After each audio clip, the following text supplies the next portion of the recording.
Je disais tout à l'heure que l'astrologie avait été impactée par l'astronomie et que ça l'avait fait dévier, ça l'avait dévoyé.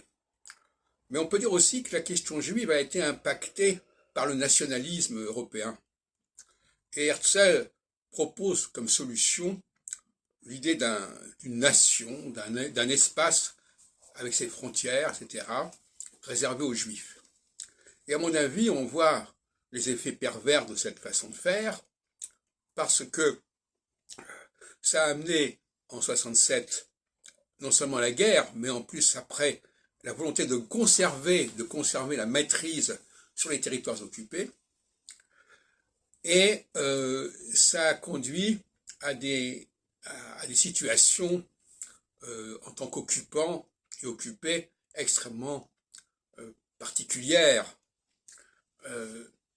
Et donc cette espèce de dévoiement nationaliste qui a été impacté par le livre de Herzl, notamment l'État juif, solution, et c'est une solution moderne de la question juive, en sous-titre, eh bien, ça fait partie de ces dévoyances, de ces déviances qui ont menacé ce que j'appelle le plan divin, parce que les Juifs ne sont pas réductibles à cette question nationaliste.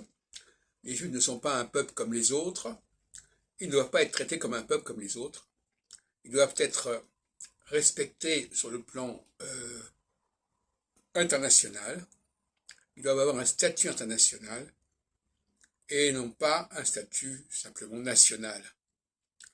Ce qui leur aurait évité les problèmes que l'on rencontre actuellement autour de Gaza et du sud d'Israël. Donc, ce que j'essaie d'expliquer, c'est que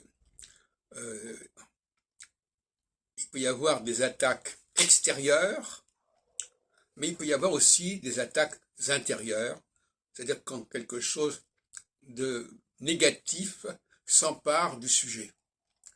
Donc, si le judaïsme a été attaqué de l'extérieur, il est également compromis de l'intérieur par une idéologie nationaliste qui n'est pas appropriée, de la même façon que l'astrologie, s'il est attaquée de l'extérieur, est également compromise par une certaine influence de l'astronomie qui vient modifier et déformer son discours.